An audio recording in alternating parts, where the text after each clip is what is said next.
Olá! Dores nas articulações podem afetar qualquer pessoa, especialmente depois dos 40 anos de idade. Uma das articulações normalmente afetada é a do joelho, tendo como a principal causa a artrose. A artrose, também chamada de osteoartrite, é um tipo de inflamação na articulação que causa dor principalmente quando a pessoa se levanta ou então caminha, mas também pode apresentar um inchaço e até estalos quando a pessoa se movimenta. Ela pode ser incapacitante, impedindo a pessoa de fazer as suas atividades do dia a dia e até dificultando ela de ficar em pé. Nesse vídeo, você vai aprender o que é a artrose, os seus principais sintomas, como é que é feito o diagnóstico, os exames necessários e, principalmente, os tratamentos que realmente funcionam para a artrose.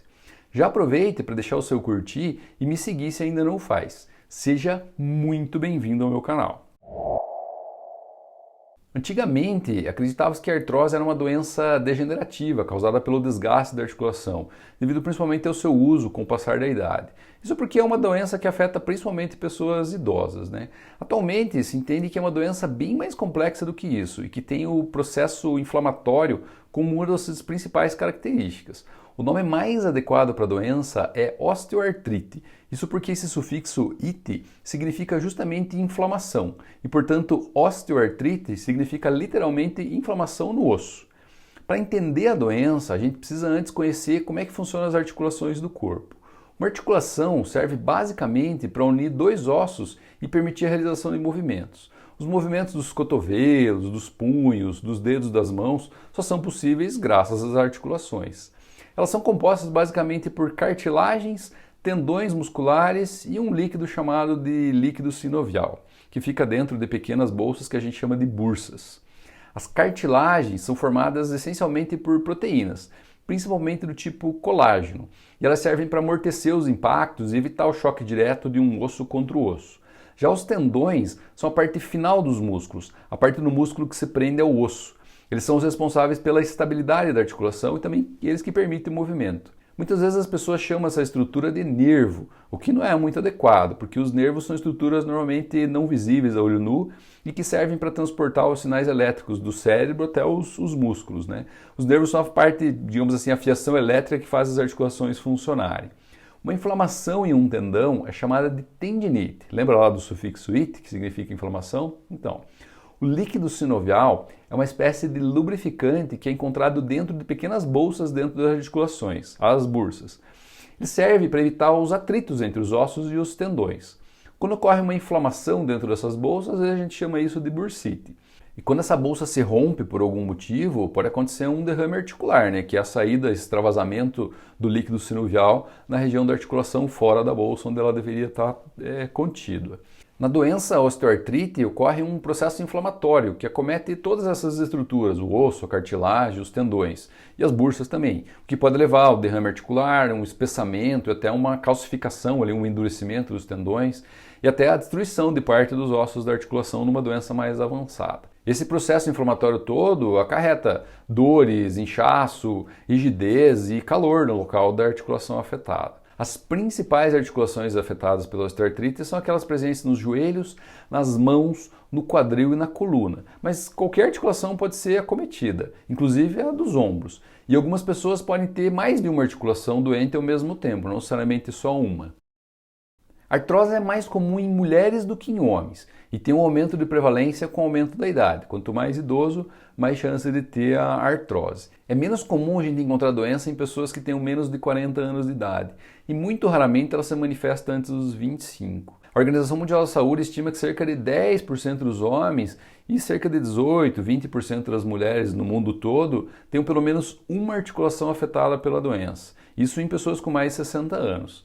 Parece que a herança genética tem algum fator de influência, mas até o momento não se conhece exatamente quais os genes envolvidos nem como é que isso acontece.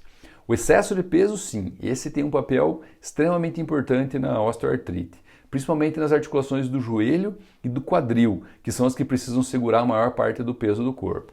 Só que não é só isso, hoje a gente entende também que a obesidade tem um caráter inflamatório muito importante. E isso só pode ajudar a contribuir para o aparecimento da artrose em outras articulações, como por exemplo das mãos, tá? Porque ela não precisa segurar tanto peso do corpo, mas só pelo fato da pessoa ser obesa, tem esse caráter inflamatório no corpo inteiro, ela pode favorecer ao aparecimento da doença em qualquer lugar, inclusive nas mãos. Além disso, a obesidade influencia na gravidade da doença e dos seus sintomas. Quanto maior o peso, pior pode ser a doença. Mas é claro, existem outros fatores de risco que não apenas o excesso de peso. Traumas nas articulações, causados por exemplo por quedas, fraturas ou então outro tipo de machucado, podem também predispor a doença. Profissionais que sobrecarregam as articulações, como aqueles que trabalham na construção civil, na agricultura, ou qualquer um que tenha que movimentar ou carregar algum excesso de peso, pode acabar sendo mais afetados. Alguns alimentos que têm excesso de gordura também parecem predispor aos processos inflamatórios em geral, inclusive a artrose. A controversa vitamina D, que é responsável pela regulação do cálcio no corpo, talvez também possa ter algum papel na doença, mas ainda não é bem compreendida. E por último, a deficiência de vitamina K também parece ter algum grau de influência na osteoartrite, principalmente devido ao seu papel na mineralização de cartilagem e nos ossos. Os principais sintomas da osteoartrite são as dores nas articulações, especialmente ao se movimentar ou então sobrecarregar as articulações, como por exemplo dor no joelho ao você ficar de pé ou então ao caminhar, ou então dor nas mãos quando você pega algum objeto. A rigidez, principalmente pela manhã, você acorda e parece que leva uns minutos até que aquela articulação se aqueça, fique mais lubrificada e você consiga fazer os movimentos, seja do joelho, da mão, onde está sendo afetado. Outro sintoma comum é a dificuldade para se locomover, principalmente por causa da dor, ou então uma pessoa que tem uma doença mais avançada, pela perda de função, devido à destruição, às vezes, da articulação. Esses sintomas estão presentes normalmente em uma ou então em poucas articulações e afetam normalmente apenas um lado do corpo. Mas, obviamente, elas podem, com o decorrer da evolução da doença, ela está presente nos dois lados do corpo. Normalmente, ela começa só de um lado específico e daí vai evoluindo e pode afetar os dois lados. Um bom clínico geral, um médico de família ou então um ortopedista, obviamente, vai estar apto para fazer o diagnóstico e propor um tratamento da artrose, da osteoartrite. O diagnóstico é feito basicamente com uma consulta médica e com avaliação da articulação. O médico vai te perguntar sobre a história do aparecimento das dores, os aspectos da vida envolvida, tipo que profissão você tem, se faz atividade física, se está acima do peso, ou se há muito tempo vem estando acima do peso, além de outros fatores de risco envolvidos. Vai também examinar as articulações, ao palpar, movimentar, vai tentar avaliar a estabilidade, pode puxar aqui, ver se sente alguma dor, se tem algum sinal de inflamação, se está mais quente, como é que está essa articulação. Normalmente exames de sangue ou de imagem, eles não são necessários, eles são reservados para casos em que não sejam típicos, assim, como por exemplo uma artrose que começou no início uma pessoa muito jovem, antes dos 40 ou então antes dos 25, que é bem raro de acontecer, ou então está envolvendo múltiplas articulações, logo de cara a doença já começou em várias articulações e não em uma só, ou então uma pessoa que, por exemplo, perdeu uma grande quantidade de peso logo depois do aparecimento da doença, pode ser alguma outra doença envolvida, então é importante pedir alguns exames. Ou então, quando o médico está na dúvida sobre o diagnóstico, então, às vezes não é tão óbvio assim, puxa, tem um jeitão de ser uma artrose, mas não está aparecendo muito, algumas coisas que não fecham. Às vezes pode pedir alguns exames para descartar algum outro tipo de doença que possa estar mascarando a artrose. Um diagnóstico diferencial importante é a artrite, que é uma doença reumatológica, ela é completamente diferente da osteoartrite. Na artrite, são normalmente necessários fazer exames de sangue para avaliar a sua função. É uma outra doença, vou deixar esse assunto para um outro vídeo diferente, que é uma doença completamente diferente. A artrite não tem nada a ver com a artrose, tá? As radiografias normalmente têm pouca utilidade e a ressonância magnética tem pouca sensibilidade e bem menor ainda do que a própria história clínica e o exame físico realizado pelo médico. Alguns pacientes querem porque querem fazer uma ressonância do joelho ou da articulação que está afetada. Eles acham que assim, eu vou fazer um exame e vai achar a cura ali no exame. Só que mesmo às vezes numa artrose mais grave, que está com bastante sintoma, dificuldade de se mover, às vezes a ressonância magnética vem completamente anormal, não tem nenhum achado. E daí isso acaba não tendo nenhum valor, nem para o diagnóstico e nem para o tratamento da doença. Claro, ela pode eventualmente ser pedida, mas assim, mais para descartar outra doença do que para confirmar o diagnóstico da artrose. Ou então porque o médico está com falta de tempo, não é muito caprichoso na consulta, aí ele acaba deixando o resultado da sua consulta para os exames, né? Apesar dos tratamentos que eu vou te falar aqui serem usados para qualquer articulação, eles têm maiores estudos e evidências na osteoartrite de joelho.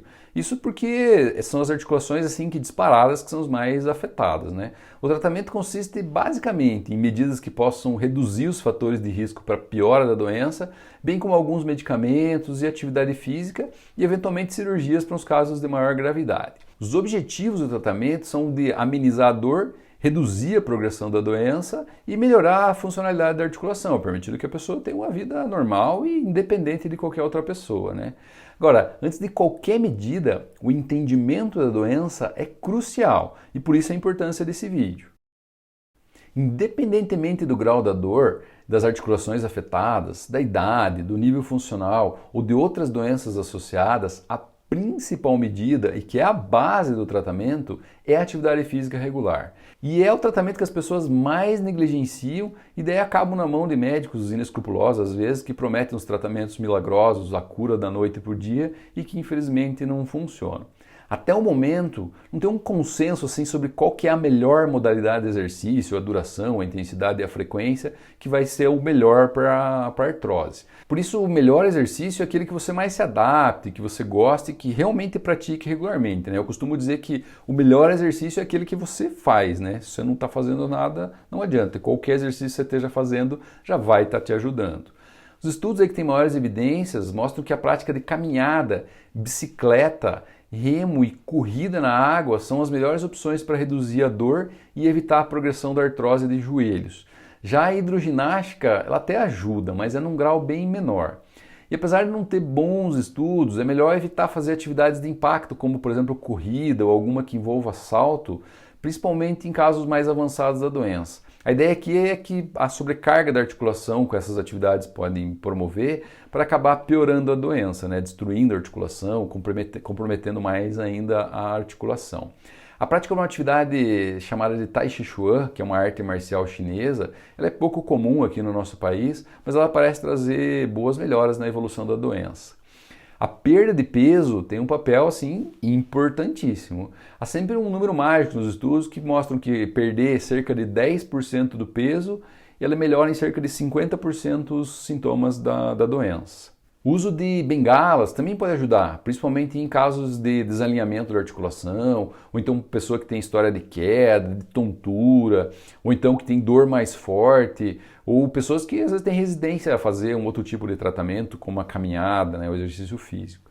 A bengala deve ser usada na mão contrária ao joelho afetado. Se o joelho direito está doendo, usa a bengala na mão esquerda e vice-versa, obviamente.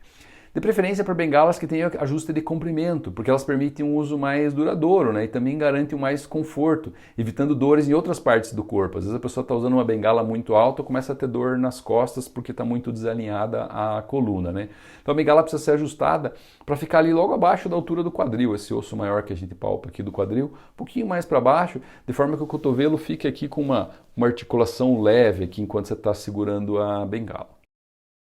Sendo uma doença inflamatória, nada mais natural que os anti-inflamatórios sejam os medicamentos de escolha para tratar a artrose, principalmente na fase aguda ali da doença, que é aquela que os sintomas estão mais evidentes, mais fortes. Eu já fiz um vídeo falando do uso dos anti-inflamatórios, principalmente no uso de longa data, aquele mais do que 2 semanas, e que eu vou deixar aqui na descrição. Por isso, o uso dos anti-inflamatórios precisa ser realizado pelo menor tempo possível, principalmente no início, para ajudar a permitir a realização de atividades físicas, que obviamente é a base do tratamento. Os anti-inflamatórios podem ser usados na forma de cremes, pomadas, que são aplicados diretamente na pele, ou então tomados na forma de comprimidos ou cápsulas, ou ainda serem injetados diretamente na articulação. Apesar de fornecer um alívio quase que imediato, a injeção intraarticular ela deve ser reservada para casos assim bem específicos. Isso é porque o seu uso parece que aumenta o risco de destruição da cartilagem, além de acelerar a progressão da doença, e também porque o efeito costuma não durar mais do que 4 semanas. Outras medicações que podem ser utilizadas são um remédio chamado capsaicina, que você passa na pele, e ainda alguns antidepressivos como a duloxetina. Mas isso o seu médico vai saber as indicações adequadas para esses casos. A cirurgia normalmente é indicada para casos em que a funcionalidade está muito comprometida, a pessoa não consegue se levantar, não consegue caminhar, não consegue fazer atividade física porque a articulação está muito comprometida, né? Ou ainda ela fez um tratamento com atividade física, tomou medicamentos e esses tratamentos não surtiram o efeito desejado, né? A cirurgia consiste basicamente em trocar a articulação por uma prótese, né? Ela é mais comum para acontecer no joelho e no quadril, né? A cabeça do fêmur lá que a gente troca. A cirurgia é chamada de artroplastia de joelho ou artroplastia de quadril, né? Conforme a articulação que for trocada. Tem assim inúmeros tipos de prótese, mas em geral todas elas têm uma duração em torno de 10 a 15 anos, né? Sendo depois desse prazo necessário fazer a troca da prótese. Elas costumam permitir normalmente a funcionalidade total, com as pessoas fazendo caminhadas, até corridas depois do uso da prótese. O ganho da funcionalidade depois da cirurgia, ele eventualmente pode ser lento, pode levar meses para a pessoa obter a funcionalidade completa daquela articulação que foi substituída pela prótese. E os melhores resultados só são atingidos se realizado depois de muita fisioterapia e um acompanhamento adequado. Por isso, assim, muitas pessoas acham que a prótese vai ser o milagre, vai resolver a minha vida, mas se você é sedentário, não fez atividade física antes, sabe que você vai fazer a cirurgia e vai ter que fazer muita fisioterapia depois para isso daí ficar legal e ficar bom, e se não fizer, não vai ter o resultado adequado. O maior risco da cirurgia é o da infecção da prótese. Se isso acontecer, normalmente tem que trocar a prótese, fazer uma nova cirurgia e colocar uma outra prótese no lugar. Existem outros tratamentos que podem ser tentados, só que as evidências não são boas de nenhum deles. Entre eles eu posso citar aqui a acupuntura, a estimulação elétrica dos nervos ali da pele, fazer infiltração da articulação com ácido chamado de ácido hialurônico, ou então fazer aplicação de compressa de calor ou de frio no local.